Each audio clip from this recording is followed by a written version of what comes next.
Olá, pessoal. Boa tarde. Me chamo Ayla Gabriela, sou professora do Departamento de Matemática da Universidade Estadual do Rio Grande do Norte e gostaria hoje de falar sobre o tema desmistificação da BNT no ensino. Desculpa, vamos lá de novo. A desmistificação da BNT nos trabalhos acadêmicos. Então, vou chamar o professor Adílio.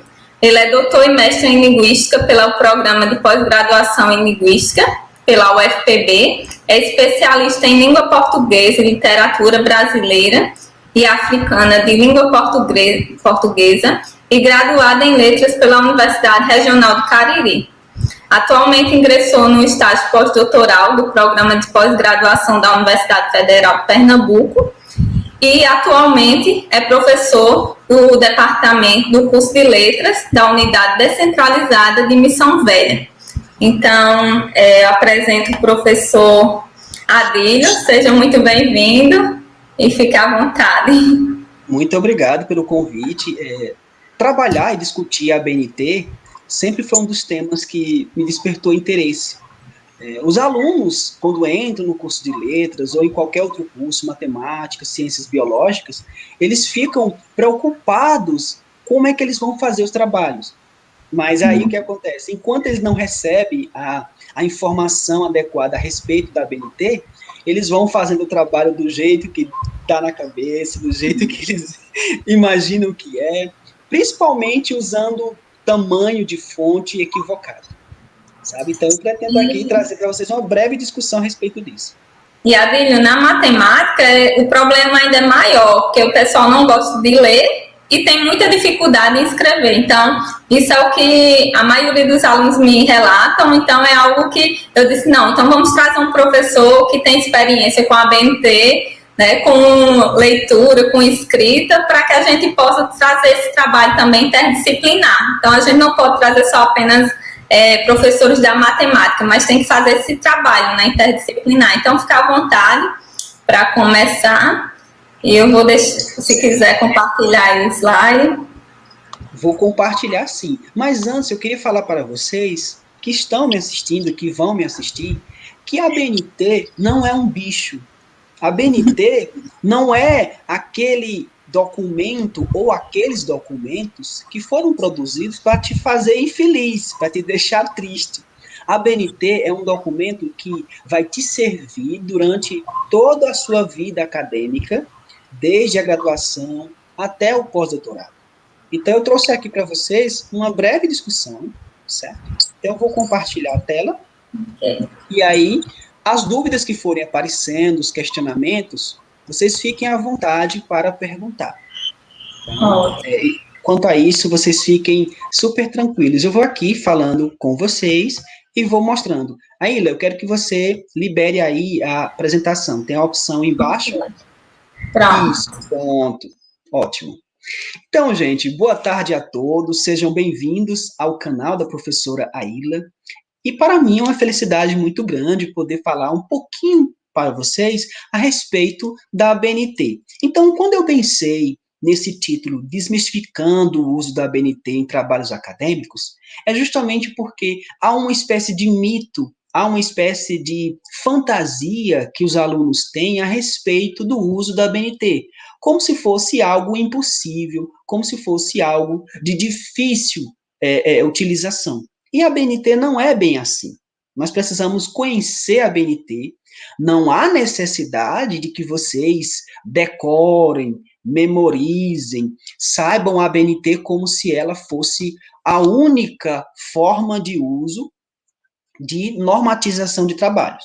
Há a BNT, mas também há o padrão Vancouver e vários outros que são utilizados em trabalhos acadêmicos. Então, vamos aqui. O primeiro ponto é que você pode consultar a BNT na internet. Você pode consultar a partir de repositórios que são disponibilizados por instituições como faculdades, universidades, institutos. E também, se você quiser, você pode adquirir, você pode comprar a BNT. Aí você vai se perguntar, comprar a BNT? Sim, são documentos privados que podem ser adquiridos em compras. Eu não vou aqui dizer para vocês qual o site na internet que você pode adquirir gratuitamente, mas você pode procurar, tá bom? Então você pode ir no Google e sair procurando e de repente encontrar uma versão gratuita e você baixa. Agora lembre que as ABNTs, as NBRs, elas são protegidas. Então significa que você não pode fazer copia e cola, não. Geralmente elas são até protegidas o arquivo e você não pode ficar copiando. Ela pode pedir a autorização para impressão, inclusive. Então, o que é que você faz? Você vai no site e você pode consultar e você pode comprar lá. E o que é que significa a ABNT? É a Associação Brasileira de Normas Técnicas. Significa que a ABNT ela é a única entidade de normalização do Brasil reconhecida pela sociedade brasileira desde a sua fundação, o seu estabelecimento, em 28 de setembro de 1940. Então, de lá para cá, todo mundo utiliza a ABNT. É uma entidade privada e sem fins lucrativos e membro fundador da International Organization for Standardization, ou Standardization, perdão aí pelo meu inglês enferrujado. Então, o que acontece? É uma organização internacional de normalização, ISO, sendo sua única representante no território nacional. Então, imagine só, quando você utiliza a BNT, você está usando um documento que normaliza o trabalho acadêmico. E aí você vai se perguntar, se eu não utilizar a BNT, qual o problema? Bem, imagine vocês quando você encontra um cabo USB. Vou aqui pegar um, só para que vocês entendam. Você tem aqui um cabo USB, certo? Vocês estão vendo aqui, deixa eu colocar bem aqui. Pronto, USB.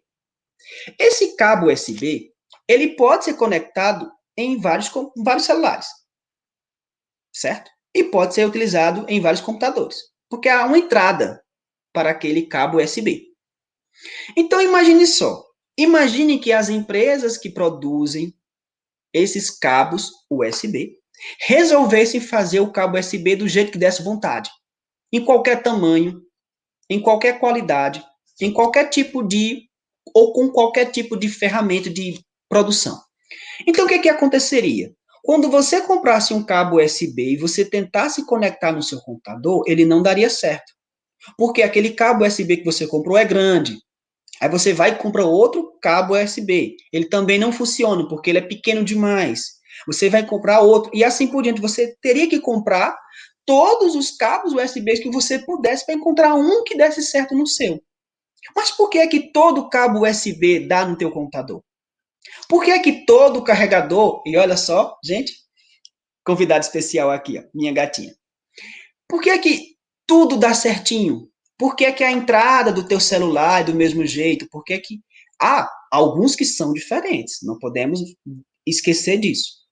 Mas o fato deles serem iguais, semelhantes em formas, facilita o uso. Daí, esse exemplo, a gente pensando aqui no uso da BNT, se todo mundo seguir a BNT do mesmo modo, nós teremos trabalhos que seguem um padrão.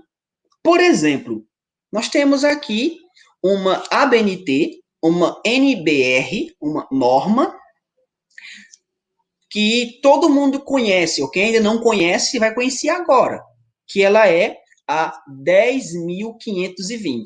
Ela é de 2002. Quando houver uma atualização, e se já há uma atualização, você pode pegar a mais recente e utilizar. Por hora, conhecemos essa, que ela é de 2002. E o que é que ela contém? Ela contém informação e documentação, citações em documentos, apresentação. Daí que quando você vai produzir um trabalho, um artigo, uma resenha, um paper, um TCC, uma dissertação, uma tese, um trabalho de conclusão de curso, não importa o trabalho, você vai precisar desta BNT para que você possa usá-la corretamente nas citações. Você tem uma citação de um autor e você quer mencionar no seu trabalho, Daí você vai precisar desta BNT. Então, vamos conhecê-la aqui só um pouquinho, só um pouquinho. Por exemplo, na página 1 e 2, há a definição do que seriam essas citações.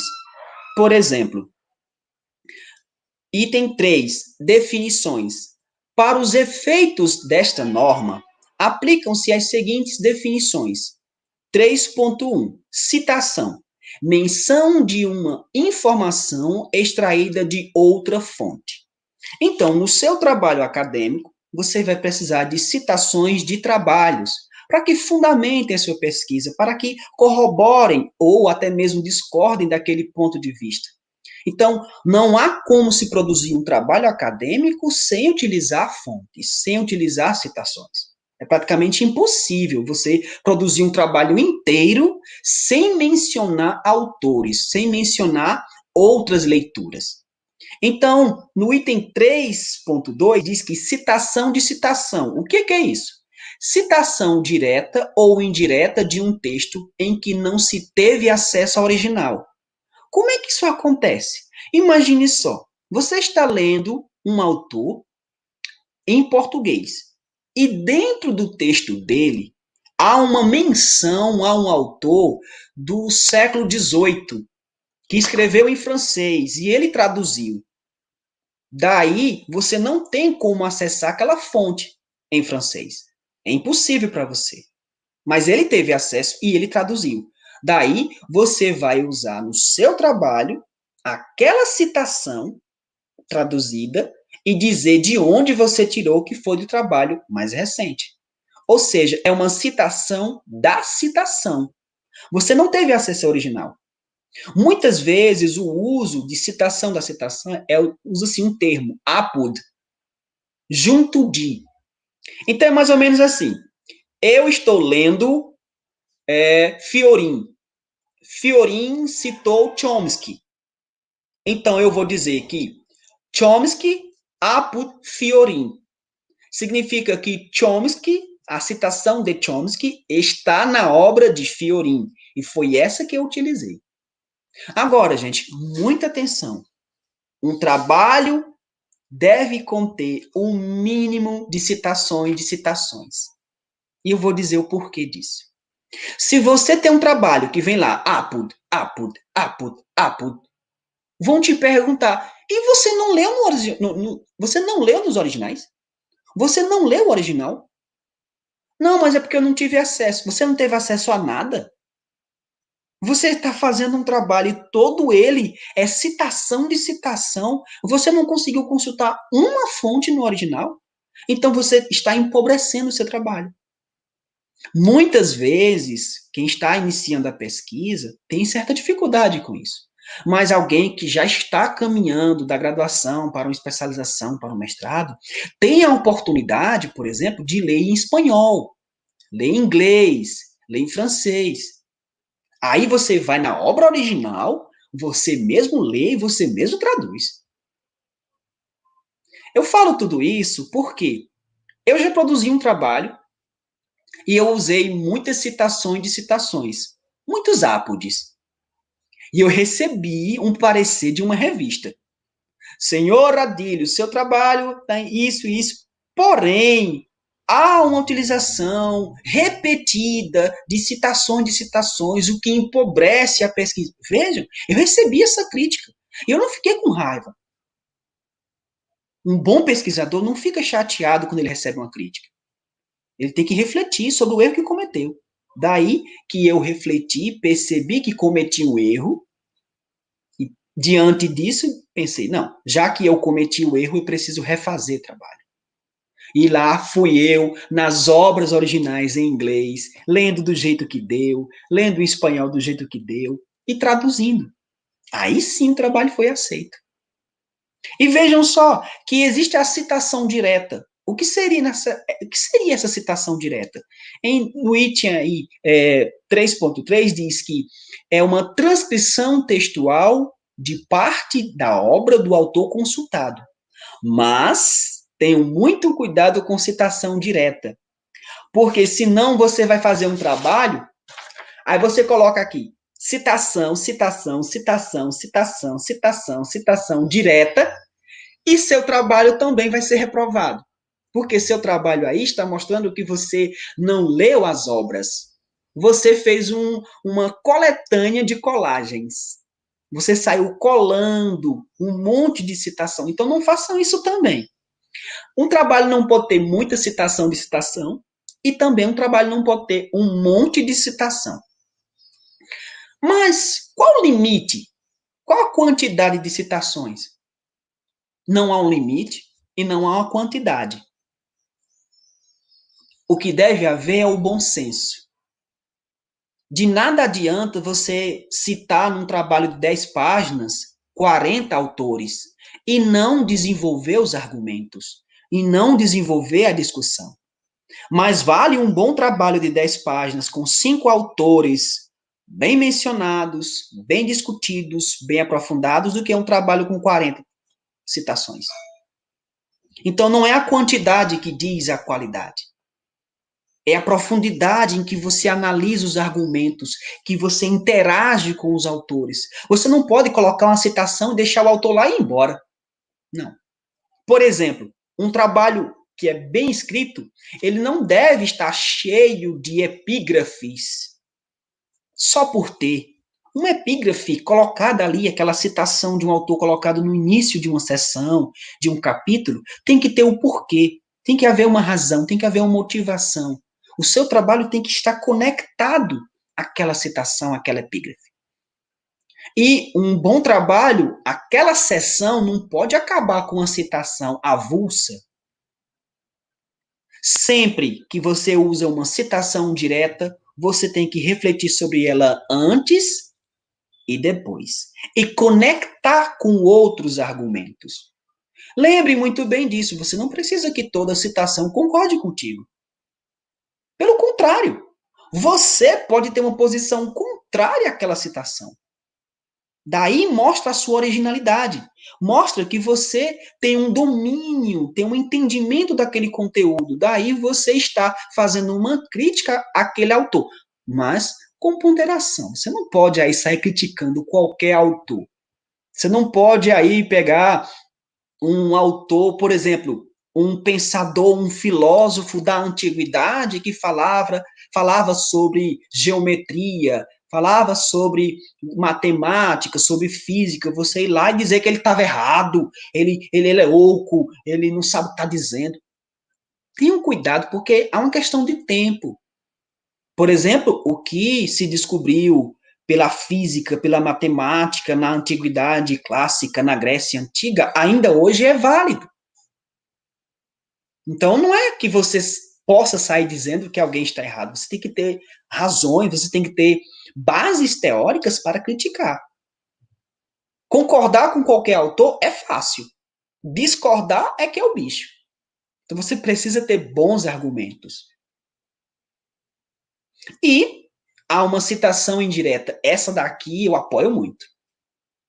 Como é que acontece isso? É quando você pega um livro, um texto, um artigo, um trabalho, você lê, compreende aquela mensagem e você diz aquilo em um parágrafo ou mais de um parágrafo, 2, 3, 4. Você argumenta sobre aquele autor, mencionando de forma indireta. Como é que você vai mencionar ele de forma indireta? Existe a maneira de se colocar isso na citação. Então, indo um pouquinho mais adiante, nós temos o seguinte na página 2 dessa mesma BNT. Nas citações, as chamadas pelo sobrenome do autor, pela instituição responsável ou título incluído na sentença, devem ser em letras maiúsculas e minúsculas. E, quando estiverem em parênteses, devem ser em letras maiúsculas. O que é isso? Reparem, quando você tem a citação e no final você vai colocar o autor, aí você coloca dentro de parêntese letras de forma, vamos dizer assim, vírgula ano, vírgula p, ponto e página. Ah, eu queria colocar um nome normal, com a primeira letra maiúscula e as outras minúsculas. Você pode? Não. Porque a recomendação da ABNT é que você não faça isso. é que você siga um padrão estabelecido. Então, dentro de parêntese, o nome é todo de forma, caixa alta. Agora, se o nome vier fora do parêntese, como está aqui, ó, tá vendo? Aqui você coloca o nome normal, primeiro a inicial maiúscula, o restante minúsculo, e o ano. Agora, reparem que há uma diferença entre um e outro aqui. Essa daqui é direta, logo se indica a página. Essa daqui é indireta, logo não precisa de indicar a página. Citações diretas, ipsis literis, recortou, copiou no seu texto, página, você tem que indicar a página. Você leu, reescreveu com suas palavras, modificou, ampliou a discussão com seus argumentos, você não indica a página. Basta o sobrenome do autor e a indicação do ano. Prosseguindo aqui, nós temos no item 5.2 as citações diretas no texto de até 3 linhas devem estar no corpo do texto. Então, se a citação que você está trazendo para o seu trabalho, ela é curtinha, 1 linha, 2 linhas, 3 linhas, fica dentro do corpo do texto, aí você usa aspas. Antes de iniciar e depois de iniciar. Lembrando que você tem que mencionar o autor, ou antes, fora do parêntese, ou no final, com o uso do parêntese. Então, a regra é sempre essa. Se é antes, mencionando o autor dentro do corpo do texto, escreve o nome dele normal e o ano. Se a citação é direta, você tem que mencionar a página. Se ela é indireta, não precisa da página. Se vai mencionar o autor no final, só mencionar dentro de parêntese, ano e página, se for direta. E mais adiante, nós temos as citações que são longas, de mais de 3 linhas, ou seja, 4 linhas em diante. Daí, essa citação ela fica recuada. A citação precisa ser recuada, pelo menos 4 centímetros. Esses 4 é aqui, gente. Ó, é daqui para aqui. Daqui para aqui. Certo? Os 4 centímetros. Lembrando que, por ser uma citação longa, que vai ser de 4 linhas em diante, o ideal e a sugestão que a BNT dá é que a fonte seja menor. Por exemplo, o seu texto está em Times 12. Times New Roman 12. A citação terá que ser 11. Eu indico que você faça 10. E eu vou dizer a vocês por quê. Quando você usa uma citação longa e você usa o tamanho 10, há um destaque maior, há uma estética que você percebe maior relevo, maior saliência com aquela citação. Agora, quando você cita ela e você coloca 11, fica muito próximo. 11, 12 é muito pertinho. Você quase não nota a diferença. Então, a recomendação em muitos trabalhos, inclusive nos livros que eu organizo e várias outras pessoas e várias outras instituições, elas sugerem que seja menor, ou seja, o texto 12, a citação maior de que 4 linhas, 10. Mas há algum problema você colocar 11? Não, eu só estou falando na questão estética. Estética, certo? Não estou dizendo aqui que é obrigatório. A BNT sugere que a fonte seja menor. Por exemplo, 11. Ah, então se é menor, então eu vou colocar 7. Porque minha citação é muito grande. Gente, 7 também? Que é isso? Eu vou ler o seu trabalho com uma lupa? Eu vou colocar o quê? Um telescópio para ler esse trabalho? Porque 7, sinceramente. Vocês que estão assistindo, estão vendo aqui essa citação, você quase não consegue ler na tela do seu celular, na tela do seu computador. Então, vejamos, há uma outra BNT muito importante. Essa BNT, essa NBR, ela é a 14.724. Por que ela é importante? Porque ela é de 2011 e ela traz aí as recomendações a respeito da informação e documentação, trabalhos acadêmicos, apresentação. Então, aqui nós temos algumas explicações sobre as tipologias de trabalhos. Você que está aí fazendo o seu TCC, vamos entender aqui. Diz o que ele é. né? O TCC, o trabalho de conclusão de curso, de graduação, de especialização, nós temos o seguinte: é um documento que apresenta o resultado de estudo, devendo expressar conhecimento do assunto escolhido, que deve ser obrigatoriamente emanado da disciplina, módulo, estudo independente, curso, programa e outros ministrados. Deve ser feito sob a coordenação ou orientação de um orientador ou orientadora. Significa que o seu TCC você deve fazer com o professor. Não façam aquele negócio de sumir, de desaparecer no sexto semestre, no sétimo semestre, e aparecer com o TCC pronto e dizer, professor, está aqui meu trabalho. Ele não te orientou. Então, é preciso que você faça o seu trabalho com um orientador. É porque ele sabe mais do que você? Não. É porque ele é o professor? Não. É porque ele tem mais leituras do que você. É somente por isso. E na posição de professor, ele assume a responsabilidade de te orientar, de indicar leituras que ele já leu, que ele conhece. Ele vai poder ler o seu trabalho e perceber se há concordância com outras pesquisas que já foram produzidas. Logo, o teu professor, a tua professora, pode te orientar porque ele tem mais conhecimento de leituras, entendeu? Então, assim, você não deve ficar com medo do teu orientador, com medo da tua orientadora. Você tem que procurar ele. Dizer, olha, eu não sei fazer isso. Me ajuda. Eu queria um livro, eu queria indicação de uma obra, me indique, uma fonte. Então é isso. O teu orientador vai te ajudar. E você não pode fazer o TCC sem um orientador e depois procurar um para colocar um nome. Se um aluno fizer um trabalho e me procurar para colocar um nome como orientador depois do trabalho feito, eu digo não. Não. Porque eu não conheço o teu trabalho, eu não sei quem foi que fez. Ah, quer dizer que se eu pagar para alguém fazer meu TCC, e se eu pagar o professor para ele fazer meu trabalho? Gente, nem passe pela sua cabeça essa ideia. A palavra pagar é pecado. Pagar, pecado. Começa com P, entendeu? Então, assim, nenhum professor vai admitir nem que você pague a ele, e muito menos que você compre um trabalho e traga para ele. Nenhum professor.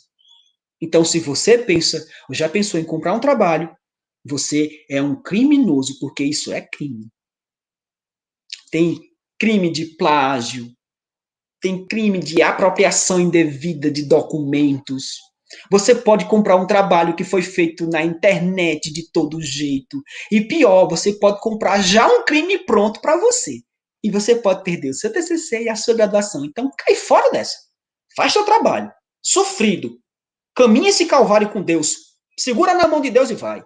Mas faça. E você que sai da graduação. Gente, eu vou só melhorar aqui a imagem, porque pronto. Tá ficando escuro aqui. Melhorou. Gente, negro no escuro é complicado, né? Então, eu quero que vocês me vejam. Nem que seja um pouquinho. Mas, enfim. Quando você sai da sua graduação, da sua especialização, você quer o mestrado. Então, o que é a dissertação de um mestrado? Documento que apresenta o resultado de um trabalho experimental ou exposição de um estudo científico retrospecto. Olha que bonito. Retrospecto ou retrospectivo. Esse trabalho, ele precisa retratar um tema. Então, por isso que ele é retrospectivo. De um tema único e bem delimitado em sua extensão. Bem delimitado, por que isso? É porque você não pode fazer um trabalho sobre tudo. Você tem que fazer o trabalho sobre um tema. E você, em um mestrado, só tem 2 anos. Você tem que cursar a disciplina, participar de evento, fazer tudo um pouco mais, ser bolsista ou não ser bolsista e ainda entregar uma dissertação longa. Então, assim, escolha um tema. Não fiquem muitos, não, porque você não consegue. Porque é um trabalho que tem um objetivo de reunir, analisar e interpretar informações, dados, um corpus. deve evidenciar o conhecimento de literatura existente sobre o assunto. E você também tem que demonstrar uma capacidade de sistematização. É feito sobre a coordenação, a orientação de um professor doutor, visando a obtenção do título de mestre. Aí você vai se perguntar, por que é que na dissertação eu não posso ter um professor orientador mestre? É muito simples. Existe um nível. Um mestre pode ser orientador de especialização, de graduação. Um especialista até pode também ser orientador de graduação, mas de especialização não é recomendado. Daí que um mestre não deve orientar trabalhos de mestrado. Porque é como se você precisasse ter um nível acima. Então, o doutor pode orientar um trabalho de mestrado, de especialização, de graduação. É o que se espera. A esse nível, porque você tem que ser avaliado por aqueles que estudaram mais, que têm maior leitura, maior conhecimento, mais ampliação, mais visão sobre aquele tema. Daí que a situação do doutorado parece ser estranha. Para muita gente vai dizer, então um doutor orienta o doutor? Sim. E eu vou dizer o porquê. É que o título de doutor é o último nível. É a última titulação. Mas eu já ouvi falar em pós-doutorado. Pós-doutorado não é titulação. Titulação é graduado, mestre e doutor. Pós-doutorado é, na verdade, um estágio que você tem um supervisor, não é orientador. Não é orientador. Então, no meu caso, eu tenho um supervisor. Certo? Ele é pós-doutor? É. Mas ele é meu supervisor. Claro, ele atua como orientador, porque ele é um mentor, ele ajuda, ele contribui, de certa maneira. Mas ali na nomenclatura é colocado como supervisor. Por isso que a tese tem um nível diferente. A BNT também explica isso. Veja que interessante. Você tinha dúvidas sobre o que era o mestrado, você tinha dúvidas sobre o que era a especialização.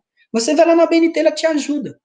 E aqui ela diz que a tese é um documento que apresenta o resultado de um trabalho experimental ou exposição de um estudo científico de tema único e bem delimitado. Deve ser elaborado com base em investigação original, constituindo-se em real contribuição para a especialidade em questão. Gente, o que é que significa isso? É que um trabalho de tese tem que ser único no Brasil. Significa que um doutor é doutor porque fez uma pesquisa única produzida no país inteiro. Ninguém pesquisou aquele tema daquele modo.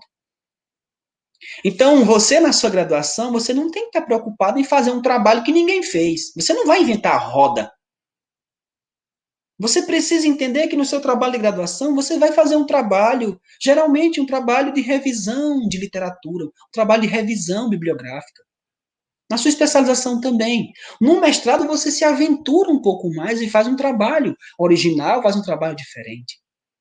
Mas você não precisa se matar em querer descobrir o movimento da constelação de Órion. Você não precisa ser Einstein no primeiro semestre de letras, ou de matemática, de biologia ou de geografia. Você tem que ser um bom aluno, um estudioso. Então, esse é o ponto. Você vai subindo degraus. E esses degraus aí, todos esses degraus, você vai aí conhecendo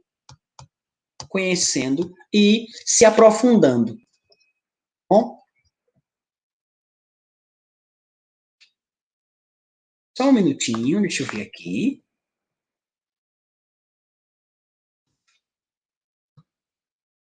Então, passando aqui, vou entrar aqui num ponto mais rápido para vocês, bem rapidinho, é dizer que os trabalhos, eles têm uma espécie de estrutura. Essa estrutura é comum. Lembram lá do exemplo do cabo USB, que tem que ser parecido? ou igual para poder dar certo nos computadores, nos celulares, os trabalhos precisam ter uma sequência, uma estrutura comum. Por exemplo, a parte externa. O trabalho tem capa, o trabalho tem lombada, ela é opcional, significa que pode ou não ter, mas tem que ter capa. Por isso, nunca entregue um trabalho sem capa. E também não entreguem um trabalho com clipe, tá bom? Com clipe. Porque o trabalho com clipe pode ser retirado e você perder a capa, perder uma folha. E aí? Gente, vai lá, bota um grampo nesse negócio, pelo amor de Deus, sabe? Amarre, nem que seja com liga de baladeira, mas não entregue um trabalho solto. Não entregue um trabalho solto. Tem que ter capa. Eu já recebi um monte de trabalho com a capa. Professor Odílio, eu odilhei o seu trabalho. Porque você não pode fazer uma coisa dessa, colocar o nome errado do professor ou da disciplina. Minha disciplina é Filologia Românica e Portuguesa. Já recebi um trabalho, professor Odílio, na disciplina de Filologia. Gente, eu não sei nem que disciplina é essa, Filologia. Nunca comi esse negócio. Então tenham cuidado, faça uma capa bacana, seguindo o padrão. Gente, é tamanho 12, é Times, é Arial. Não entregue uma capa ao tamanho 25, 30, 200. Não façam isso, não. Fazer uma coisinha bacana. E todo trabalho tem que ter uma sequência que você precisa seguir, dos elementos pré-textuais. Por exemplo, o trabalho acadêmico, como uma dissertação, uma tese, tem que ter uma folha de rosto. Tem que ter uma errata, se o seu trabalho precisar disso. Tem que ter a folha de aprovação. Gente, eu já recebi um trabalho sem a folha de aprovação. Eu digo, tá bom, não vou nem aprovar. Você não colocou aqui? Não pode, tem que ter a folha de aprovação. Dedicatória, gente, é opcional, não quer dizer que seu trabalho tenha que ter a dedicatória, mas se você quiser, vai lá e coloca. Fica tão bonito você dedicar o seu trabalho a alguém, a sua esposa, o seu esposo, ao seu filho, aos seus pais. Agradecimentos, gente, é opcional, mas por quê? O que custa você fazer? Vai lá e faz, agradece, coloca lá o nome das pessoas que contribuíram para a sua pesquisa. Um epígrafe, vai lá e coloca uma epígrafe bacana que tem a ver com o seu trabalho. Vai lá e coloca uma citação de um autor que, assim, sabe, só tu lê, ou só tu aguenta. Não faz isso não, coloca um epígrafe que tem a ver com sua vida, algo que seja motivacional para você, para todo mundo. Eu já vi muitas epígrafes que são trechos de canções, trechos de autores que foram lidos. Já me deu vontade de fazer uma epígrafe num trabalho meu. Dedico com saudosas lembranças ao primeiro verme que roeu as minhas frias carnes. Machado de Assis. Por que não? Eu sou fã de Machado de Assis, então por que eu não posso dedicar meu trabalho ao primeiro verme que roeu as minhas frias carnes? Qual o problema? Não, não é bem assim. Mas vale a pena você mencionar um autor que foi importante para a sua pesquisa. E todo trabalho tem que ter o resumo. Resumo na língua vernácula. O que diabo é isso? Língua vernácula é a sua língua. Ou seja, português. E o resumo na língua estrangeira vai ser o abstract. Eu vou pegar o Google Translate, eu vou pegar o Google Tradutor, vou tacar meu resumo, vou entregar o meu abstract feito lá. Gente, não faz isso não, pelo amor de Deus. Porque senão tu faz um negócio, uma salada. O Google Translate é uma ferramenta, mas ele não domina uma língua de uso, então você pode, de repente, verter um texto do português para o inglês e entregar um negócio, uma assombração. Não faz isso. E tem todas as outras partes aqui, que são internas. Obviamente, o trabalho tem que ter uma introdução, um desenvolvimento, uma conclusão. Isso é o mínimo, né? Tem que ter. E esse desenvolvimento tem que ser bem fundamentado. E alguns trabalhos seguem também todo esse rito final dos elementos pós-textuais. Tem referências, obrigatório. Glossário é opcional. Apêndice é opcional também. Lembrando, gente, que o anexo é aquilo que você não fez. O anexo é aquilo que você agrega o seu trabalho. O apêndice é aquilo que você fez. Então, não confunda. O anexo é uma foto de uma instituição, por exemplo. Isso é um anexo. Agora, um roteiro de pesquisa, foi você que fez? Então é apêndice. Não confunda o apêndice do trabalho com o apêndice para você fazer, apendicite. Não confunda não, tá? Então, entregue lá no trabalho o apêndice. Pelo amor de Deus, não manda uma foto da sua cirurgia, não. Ninguém quer. E o índice pode ter ou não. Alguns livros têm, não todos, mas é muito bom que tenha. Muito bom que tenha mesmo, porque o índice remissivo, ele te ajuda a identificar as palavras, a ordem. Gente, pelo adiantado aqui da minha fala, eu vou encaminhar para a reta final dizendo o seguinte, que também há uma ABNT, que é a 6023. Essa ABNT, gente, ela é de muita importância. É as referências do seu trabalho.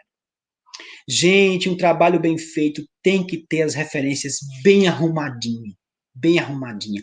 Você tem dúvida? Entre nessa BNT e vai lá e procura no sumário. Lá tem a ordem. Como é que cita um artigo? Como é que cita um livro? Como é que cita um blog? Como é que cita um canal no YouTube? Como é que cita uma revista? Como é que cita um CD que eu escutei e gostei? Como é que cita uma palestra que eu não tenho nada gravado, foi ao vivo, eu só ouvi? Gente, a BNT, nessa BNT tem tudo na ordem. Lá no sumário, basta você ir lá e procurar e tirar sua dúvida. Gente, se você escutou uma música e você quer colocar essa música usando a BNT explica. Então, tudo que você quiser. Ah, você assistiu um filme, quer mencionar um filme no seu trabalho. A BNT explica como é que você cita o filme. Então, nas fontes, ali nas referências, tem como você mencionar qualquer tipo de mídia, impressa, digital e até audiovisual. Vamos aqui ver um pouquinho.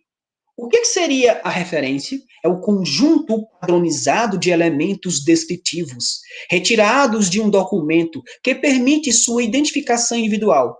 Logo, se eu estou lendo o seu trabalho e aparece lá assim, Souza, aparece Pereira, Chiquinho, Benedito, o que você faz? Você vai lá para as referências e encontra. Ah, Chiquinho, já sei quem é. Benedito, já sei quem é. Souza, já sei quem é. Você vai identificar o trabalho pelo sobrenome. Ah, mas não é um sobrenome, é uma instituição. Não importa. Se o texto que você citou foi uma lei, aí aparece Brasil 2010, quando você vai lá para as referências, aparece lá Brasil, lei tal, 2010. Aí você identifica. Porque o país também pode ser mencionado como autoria. País, instituições e assim por diante.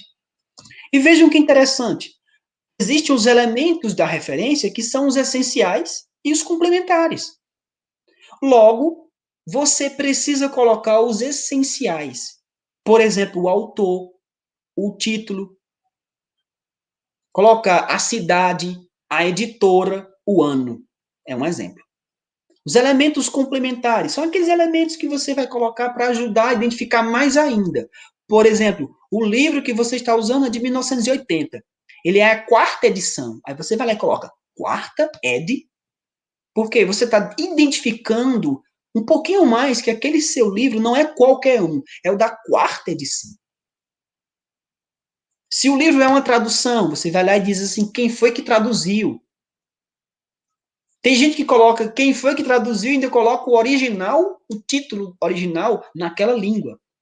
Então, os elementos obrigatórios são os essenciais, que são esses que você deve colocar. E, indo um pouquinho mais adiante, essas referências, elas são colocadas no final do trabalho. Agora, entendam, as referências devem ser elaboradas em espaços simples, alinhadas à margem esquerda. Gente, eu sei que você vai dizer, ai, professor, eu queria colocar minhas referências justificadas. Todas justificadas. Não, você não pode. Eu sei que esteticamente é mais bonito, mas a BNT recomenda que sejam alinhadas à margem esquerda do texto. Significa que ela fica tudo para um lado só. Ai, professor, fica feio. Ah, fica feio, mas é uma recomendação da BNT.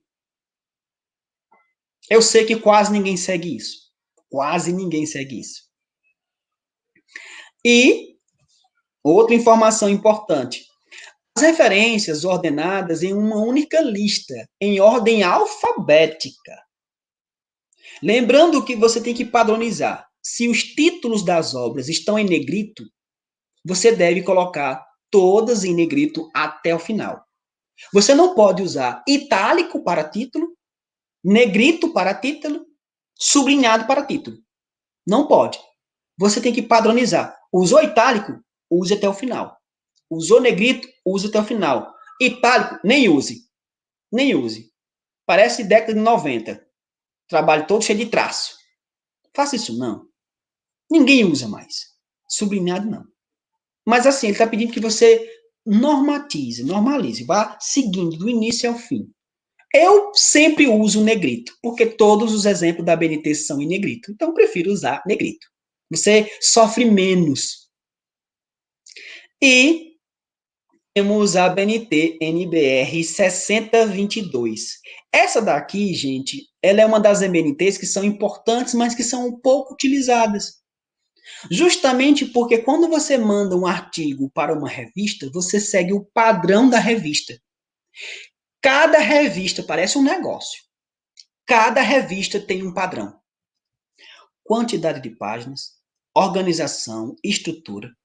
Gente, é um negócio. Então, assim, sigam as orientações daquela revista. Por mais que você se baseie na BNT. Então, muitas pessoas acham que a BNT é um bicho-papão por isso, porque você estuda a BNT, aprende a BNT, aí você vai mandar um artigo para uma revista, quando você manda, tá lá um monte de regrinha da revista. Por exemplo, a posição do título, a fonte, o tamanho da letra, a posição dos elementos. Há revistas que obrigam você a colocar lá uma seção com referenciais teóricos ou materiais e métodos, metodologia. Então, assim, gente, entendam, as ABNTs são orientações. Mas as revistas, de repente, você tem um trabalho excelente, você quer publicar numa revista, aí você chega lá e ela diz assim, aceitamos trabalho no padrão Vancouver. O que é que você vai fazer? Você vai ter que pegar seu trabalho de ABNT e mudar ele todinho para o padrão Vancouver, que é completamente diferente da ABNT. É um padrão internacional, bem diferente mesmo. Então, o que acontece? Minha sugestão é, aprendo a ABNT, conheço a ABNT, porque quando você encontrar uma orientação em uma revista, você vai perceber, isso aqui é diferente da ABNT. Então é fácil. Por exemplo, a ABNT sugere negrito. Aí você vai lá, a revista diz, coloque itálico nos títulos. Você diz, tá bom, itálico. O título da seção é referências. A revista diz, coloque bibliografia, referenciais bibliográficos. Coloca. Você sabendo, você entendendo, fica muito mais fácil você só ajustar de acordo com o padrão daquela revista que você escolheu. Aí eu posso dizer para vocês isso aqui. A BNT 6022 esclarece os tipos de artigo. Por exemplo, artigo de revisão. Parte de uma publicação que resume, analisa e discute informações já publicadas. Artigo original. Parte de uma publicação que apresenta temas e abordagens originais, únicas. Qual o comum hoje em dia? Trabalho de revisão. É muito mais comum. Mas também é um terceiro tipo. Artigo científico ou técnico. Seria parte de uma publicação com autoria declarada de natureza técnica ou científica. Obviamente, é um tipo de trabalho que algumas pessoas mais especializadas costumam produzir. O que é o comum? É o artigo de revisão. O que é o mais raro? Artigo original. E o que é raríssimo? Artigo técnico ou científico.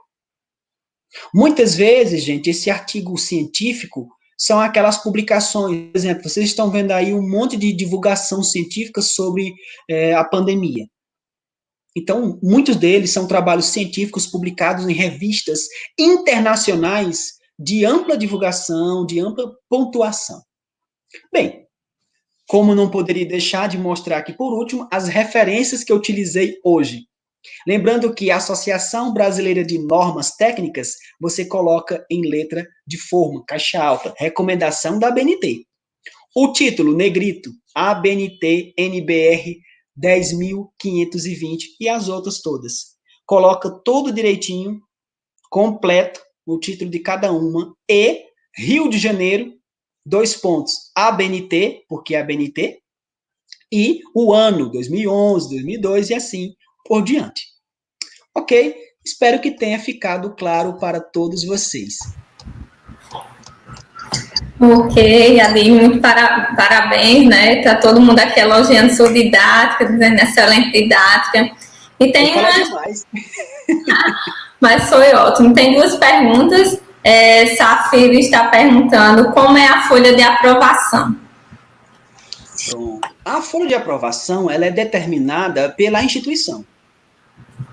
Então, a ABNT vai indicar que você coloque o título da obra ou trabalho, vai indicar que você coloque a autoria e vai pedir que você escreva um parágrafo especificando que ali é a folha de aprovação, colocando inclusive a data de apresentação e tudo mais. E é muito importante que na folha de aprovação haja ali um espaço com os nomes de cada membro.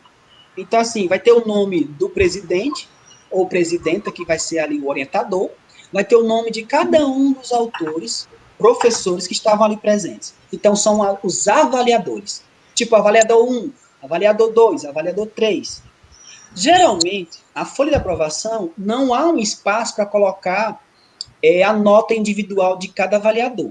O que há é um espaço que a gente coloca assim, aprovado em tracinho a data. Ninguém vai colocar digitando lá, reprovado em. Então, sempre você deixa lá o espaço para colocar esperando, né? Aprovado em e a data. Então, assim, a folha de aprovação vai ser determinada por cada instituição, certo? Mas tem os elementos mínimos, que é o título do trabalho, o nome de quem fez, os professores que participaram da banca e o que é aquela folha, que é a folha de aprovação. Com esse espaço para colocar aprovado e a data. Então, geralmente é isso. Tem um comentário que eu gostaria que a gente comentasse, do Lucas, que diz: às vezes eu fico com medo do meu orientador. Ele sabe de muita coisa, pelo mais que eu estude, ele sempre já sabe do assunto e sabe ainda muito mais. Vou contar uma coisa para Lucas. Não fique chateado não, mas eu vou contar isso aqui para você, não é segredo não. Sempre que você conhecer alguém que estudou, que caminhou um pouco mais do que você, ele saberá mais do que você. E não importa o quanto você estude, sempre alguém saberá mais do que você. Eu não vou aqui nunca dizer que tenho conhecimento sobre algo tão plenamente, porque eu sei que há outros que vieram antes de mim, que dominam, que entendem muito mais. Para você ter ideia, meu caro, nós ainda estamos tentando entender o que foi estabelecido na Grécia. Pitágoras, Aristóteles, Parmênides, sabe? Basta você pensar aqui num nome como Tesla. Então, você vai passar a sua vida inteira para tentar entender a mente de Isaac Newton. Existe a pessoa comum, com um QI elevado, mas existe o gênio como Einstein. Einstein previu o que ainda está sendo descoberto. Então, assim, o seu orientador, ele sabe muita coisa, com certeza, e o orientador dele sabe também. Então, assim, é uma escala. Uma coisa é certa, conhecimento é algo que não se esgota. E um ponto, Edilho, que eu gosto de comentar é que o nosso texto, quando a gente está escrevendo, ele é como, eu sempre faço uma relação com a costura. Então, a gente tem os tecidos que a gente vai alinhando, vamos dizer, com nossas palavras. Então, não adianta você pegar vários trechos, né, de textos, se não tiver a costura, que é justamente o seu ponto de vista, a sua contextualização. Uma coisa que você falou sobre as referências, né, que a maioria... Então, todos os trabalhos que eu oriento, eu pego, tá todo mundo colocando a referência padrão, assim como você falou, não coloca recuada, né? E eu acho que isso sempre digo, ou então às vezes quando eu vejo volta da mesma forma. Então, eu acho que isso aqui que você falou foi muito esclarecedor, como a professora Renata falou aqui, ó. Muito esclarecedor as suas pontuações sobre a temática. Parabéns pela excelente exposição. E é justamente isso, que os alunos eles precisam disso, porque eu sei que eu aprendi citação direta e indireta, se colocar no página ou não, quebrando a cara, fazendo sozinho. Então, poucos alunos têm essa orientação, essa oportunidade de ter um professor ensinando, né? Então, acho que isso que é enriquecedor, né? O que a gente encontra muito, pelo menos eu tenho percebido isso, os alunos mandam os trabalhos com citações, só que eles não conversam com os autores. Fala alguma coisa, tá com a citação, sai fora correndo. E não é assim. Eu sempre digo aos meus orientandos, aos meus alunos, não deixem os autores falando sozinhos, porque foi um conselho que eu recebi do meu magíster. Ele me ensinou em muitos momentos da minha vida, ele dizia, olha, os autores precisam concordar, precisam discutir, dialogar. Ele foi meu orientador na graduação, mas o que ele me ensinou na graduação até hoje é válido. Eu devo muito isso a ele. Porque os autores precisam estar ali, debatendo um com o outro. Eu sempre vou encontrar um desafio com os meus orientandos. E esse desafio eu acho que você também encontra. É que muita gente quer fazer um artigo, quer fazer um TCC, mas do nada. E não sai. Você só consegue produzir se você ler sobre o assunto bastante. Verdade. Nós aqui somos autores, somos professores, a professora Aila tem trabalhos aí magníficos. A gente acabou de publicar um livro de grande importância. Por que esse livro saiu? Por que esse livro foi publicado? Por uma razão bem simples. Porque os autores pararam para refletir, pesquisaram, mas essa pesquisa ela não começou no livro, ela começou na vida acadêmica. Então, entendam, vocês não vão produzir um bom artigo hoje, amanhã.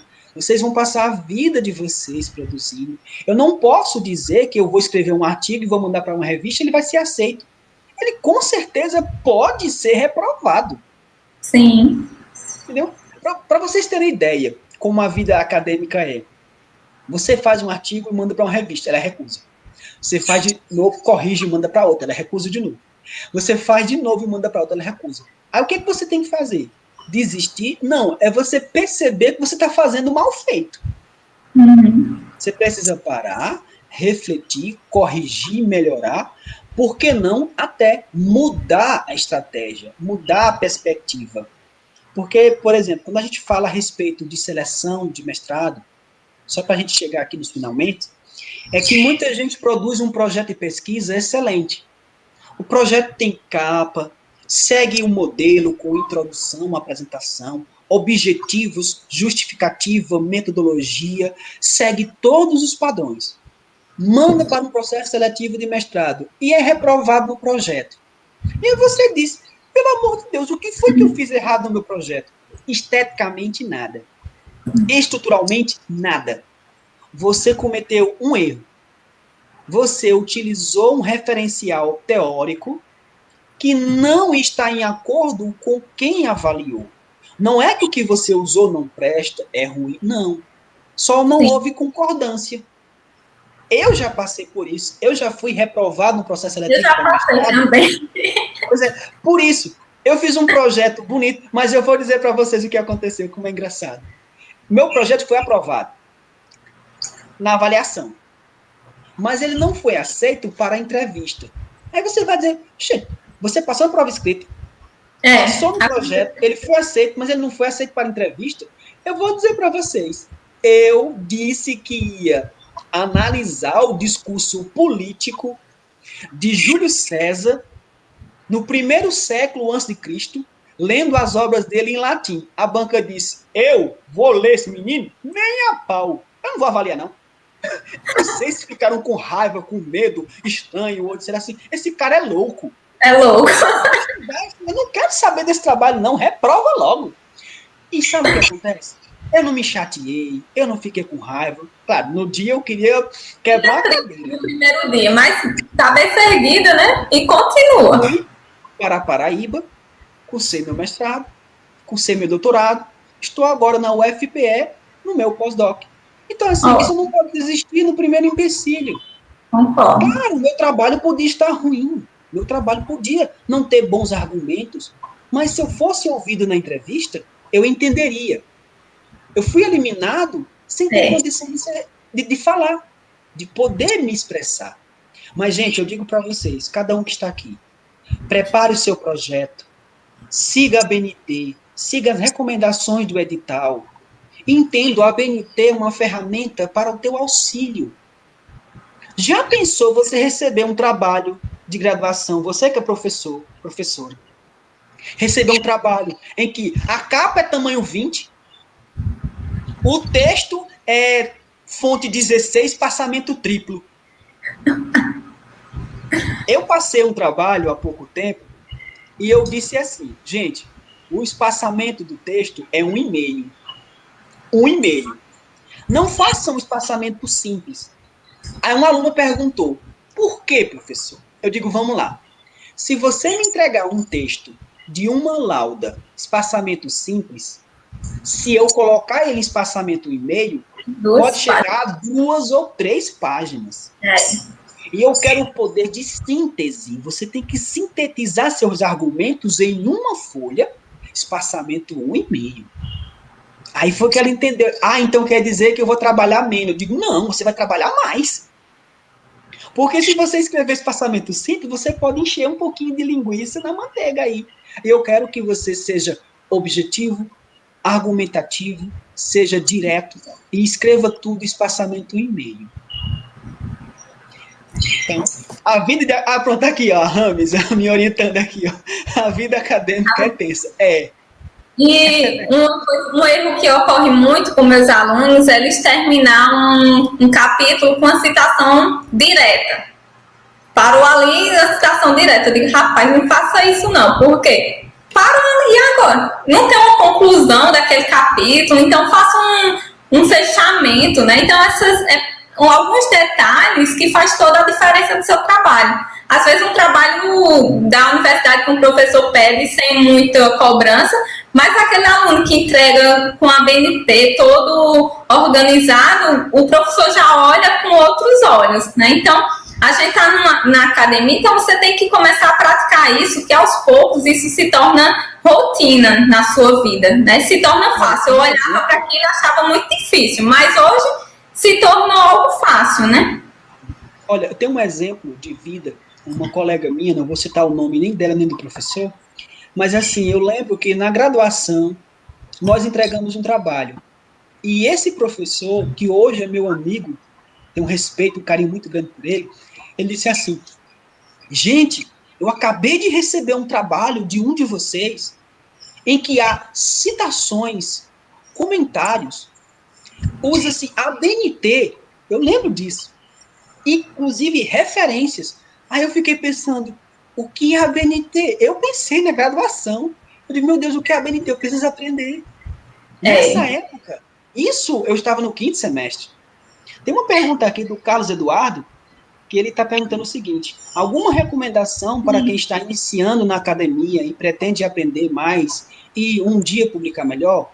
Sim, a recomendação são 3, na verdade. Primeiro, leia os grandes autores, os clássicos da sua disciplina, das disciplinas que você estuda. Após essa leitura dos clássicos, leia os autores contemporâneos que tratam daquele tema. E terceiro, fiche os textos. Comente os textos, faça resenhas. Gente, uma maneira para você começar a sua vida de publicação é você ler um livro e fazer uma resenha crítica sobre aquele livro e mandar para uma revista. Porque as revistas aceitam esse tipo de publicação. É uma publicação de iniciante. É você ler e você argumentar sobre o trabalho. E quando você fizer várias resenhas, vários fichamentos, depois você vai ter uma compilação de materiais que você vai poder um dia unir aquilo em um artigo. Você pode começar por um ensaio, que é um pouco mais simples. Depois produzir um paper, um issue paper, um artigozinho mais curtinho, de 8 páginas, 9 páginas. E depois você se aventura um pouco mais num artigo, manda para uma revista, se não aceitar, não tem problema, faz de novo, corrige. E lembrem, muitos bons artigos não são publicados em revistas, não é porque o seu trabalho não é bom, é porque as revistas têm um padrão. E o padrão qual é? O trabalho tem que ser orientado por um mestre ou doutor. E você só com sua graduação, você manda para a revista, ela pode nem aceitar. A URCA, nós temos o prazer e a alegria de anunciar de verdade, em qualquer momento, que a URCA tem uma revista para graduandos em letras. Gente, ela é B2. O professor Edson Martins, o professor Freitas, o professor Newton, o professor Marcos, eles estão à frente dessa revista que aceita trabalho de graduandos e que tem orientadores, sabe? Trabalho de especializando, trabalhos que estão começando. Acabou de sair um número dessa revista. E tem a Macabeia, que é para mestres e doutores. Mas, assim, a URCA está abrindo espaço, eu tenho certeza que sua universidade, sua instituição, a que você está aí vinculado, deve ter também uma revista. Então, saia procurando na internet, procura uma revista que aceita trabalho de graduando, de especializando. Vai lá, vai. Olha, eu tenho aqui muitos alunos que produziram comigo livros. Acabou de sair um livro com trabalho de alunos de graduação. Lancei mais um agora, um livro de contos produzido por alunos de graduação. Vocês têm um potencial muito grande. Então, assim, procura o professor, comece a produzir. Está aí a professora Aila, que eu tenho certeza que ela está acessível a cada um de vocês que são alunos dela para produzir. A gente está pensando agora em publicar um novo livro e, de repente, você já entra nele. Procura ela, procura os professores. Já fica o convite, né? Já fica o convite.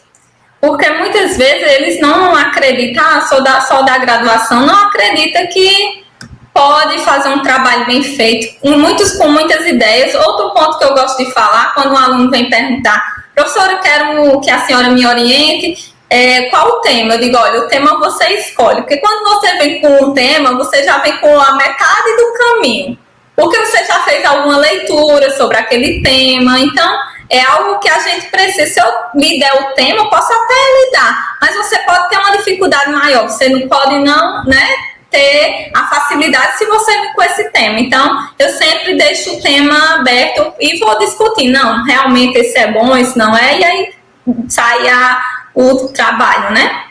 Olha, aqui no chat eu estou vendo, tem aqui a Rames, que ela publicou um conto muito bom nesse livro de terror.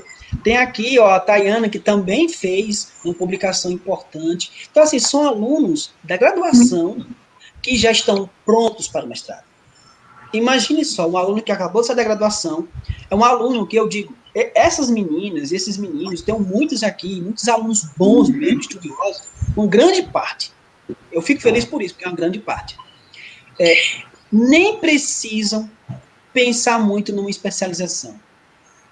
Por quê? Sim. Porque a especialização é muito bom, mas ao mesmo tempo é um ano e meio. E um mestrado são 2 anos. Alguém vai dizer, não, mas eu não vou tentar um mestrado porque eu não tenho publicação. E daí? Vocês acham que eu tinha? Também Vocês não. acham que eu tinha um livro publicado quando eu fui fazer meu mestrado? Não. Agora, eu entrei lá, eu recebi motivação. Vai ter o lançamento, daqui a pouco, me permita mostrar para vocês, daqui a pouco eu pretendo fazer o lançamento desse livro. Bem fininho, tá? Quase 500 páginas. Isso aqui, gente, é minha tese de doutorado. Por quê? Porque eu disse para mim, eu posso chegar lá. O incentivo maior que vocês podem receber na vida são de vocês mesmos, e assim, acreditar, eu posso, eu tenho condições, eu vou chegar lá. Então, assim, estudem. Verdade. Busquem. Um mestrado, gente, não é algo inalcançável. Ó, minha esposa acabou de entrar no mestrado. E podem ter certeza, eu não fiz o projeto dela, eu não fiz o currículo dela, Ontem a gente passou a noite rindo, sabe de quê? Eu fui fazer o cadastro dela no Google Scholar, aquele Google Acadêmico, para ver quantas citações um trabalho dela tem. E vejam, eu, com um bocado de livro, tenho 7 citações. Ela fez um trabalho de tão grande importância que ela tem 15 citações. Olha só. Olha que orgulho que eu tenho. Verdade. Assim, ela é mestranda, ela tem especializações, ela tem a graduação dela, tudo, e não dependeu de mim, porque ela não depende de mim. Daqui a pouco ela vai tentar o doutorado. Então, entendam, vocês precisam, claro, de uma orientação, de uma ajuda no sentido do professor formador, mas assim, para vocês chegarem lá, só depende de vocês. Verdade. E para a gente concluir, Abílio, tem uma pergunta de Fernando. Diz, em minhas leituras consigo identificar autores clássicos, mas explique para quem não souber, por favor, se existe algum período escolhido ou não para caracterizar o autor como clássico. Ótimo, pergunta interessante. Veja só, ser autor clássico não tem a ver com a época. O autor clássico pode ser dos anos 50 e não do século V. Mas se você pegar, vou pegar aqui na minha área especificamente, na área que eu estou vinculado. Eu tenho aqui Cambraia. Cambraia é um autor que trabalha com crítica textual. Ele é um autor clássico. Ele é amplamente aceito e amplamente citado. Mas eu também utilizo Aristóteles. Amplamente aceito, amplamente clássico. Então, o que acontece? Ser clássico, nesse sentido, são os autores que são mais mencionados, mais aceitos, e o nível de profundidade teórico, crítico, analítico que eles desenvolveram não são rebatidos no sentido de serem questionados. Por exemplo, na educação, aquela pessoa que abria a boca para falar mal de Paulo Freire devia lavar a boca com sabão em pó. Verdade. Devia comer durante 20 minutos sabão neutro. Sabe? Devia enxaguar a boca com desinfetante. Porque Paulo Freire é colocado, não é só no Brasil, é internacionalmente a sua importância. Então, falar mal de Paulo Freire é falar mal de uma pessoa como Jesus. Você vai ter essa coragem de falar mal de alguém que foi tão bom para a educação? Não estou dizendo aqui que vou comparar a pessoa Jesus com o Paulo Freire. Não é isso. Estou falando no sentido de você criticar alguém equivocadamente, erradamente, de maneira muito grosseira, como a gente vê por aí, pessoas que falam mal do Paulo Freire. Fala mal da... sei lá de quem. Então, por exemplo, você... Vygotsky, Jean Piaget, Vallon, você pode criticar, mas Skinner é autor clássico. Você pode não concordar com o behaviorismo, mas ele é clássico. Pavlov. Então, assim, se você está escrevendo um trabalho sobre um determinado tema e você não menciona, por exemplo, Tesla, você não menciona o autor que tratou daquele assunto. Então, assim, é necessário ver dessa maneira os autores que são mais aceitos. Tem autores modernos, por exemplo, se você vai falar sobre física, você vai falar sobre o mundo, e você fala de Einstein, você é obrigado a falar de Stephen Hawking. Ele é moderno, ele acabou de falecer, não é? Acabou de falecer, faz pouco tempo. Etnomatemática, na área nossa, quando fala em etnomatemática, a gente não pode deixar de falar de D'Ambrosio, que foi o que criou a etnomatemática, né? Exatamente. Ou seja, são aqueles autores que não podem deixar de constar no seu trabalho. Esses são os clássicos. E os contemporâneos são aqueles que muitas vezes ampliaram a teoria, desenvolveram aquela teoria, ou modificaram, ou ampliaram, ou seguiram um rumo em que aquela teoria primeira foi melhorada, a heurística dela e assim por diante. Então, é interessante a gente pensar dessa maneira. Eu sempre digo o seguinte, um aluno não sabe o que é um clássico, faça o seguinte, vai lá e coloca o nome dele no Google. Se não aparecer, ele não é nada. Mas se aparecer o nome desse autor, e lá, trabalho tal, 20 mil citações, coloca o nome de Paulo Freire aí no teu Google e dá uma olhadinha nos trabalhos dele, quantas vezes foram citados. Dá uma olhadinha. Então tu não vai falar mal dele, mas não. Sabe? Porque viva a educação, viva a ciência. O obscurantismo é a Idade Média. Ah, a Terra é plana. Filho de uma mãe. Continua andando nela para ver se tu cai. Vai. É verdade. Assim, gente, a Terra é redonda. Dá até tosse. Não vou também falar que a Terra é plana. Gente, pelo amor de Deus, se você acha que a Terra é plana, a Lua é quadrada? O Sol é um pentágono? Ixi, olha aí, fui longe. Falando filósofo. Ele não é. A gente vê. Assim, quando a gente pensa que muitas vezes a ciência vem da contemplação. Ótimo. Boa discussão. E aí o interessante é porque, como você falou, né? Tudo no clássico, a gente envolve todas as áreas, né? Então, o bom é isso, não trazer só a matemática, o português, as letras, mas a gente fazer essa interdisciplinaridade e mostrar que a educação é isso. A gente precisa mais discussões. Eu acho que era para estar todos os alunos do curso de matemática aqui da UERN assistindo, porque é algo que foi esclarecedor para todo mundo, né? E eu vou sempre indicar esse vídeo para meus alunos, orientando, ó, vá lá, assista primeiro essa live e depois a gente conversa, porque é algo que a gente precisa discutir mais, né? BNT, os alunos, eles têm esse medo, esse receio, como o Nathan falou aqui, que tem dificuldade, né? Porque não deu atenção na graduação, então agora ele está sendo meu orientando e está vendo essa necessidade de conhecer a BNT. Como você falou... Me permita dizer uma coisa, um trabalho acadêmico que não segue a BNT, ele nem tem a estrutura de um trabalho científico. Verdade. Não tem. E um trabalho que não contemple a ciência, sabe, é fuxico. É fuxico.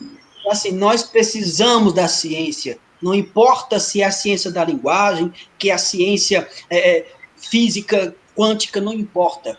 O que você não pode ouvir é a BNT das vozes da sua cabeça. Isso você não pode. Tem gente que faz assim, vai num site, copia um trechinho, vai lá no trabalho e coloca. Achei no site. Vai na BNT e olha como é que você cita o site, como é que você menciona uma revista. Gente, você pode mencionar até o próprio Instagram. Mas você tem que seguir a BNT, utilizando ela como ferramenta para que normatize todas as suas referências, todas as suas fontes. É isso. Muito bom. Então, a gente agradece, eu agradeço primeiro a Adílio pela disponibilidade, né, e estar aqui conosco. Então, é uma honra, aprendi muito com você, anotei muita coisa. Eu acho que os alunos também.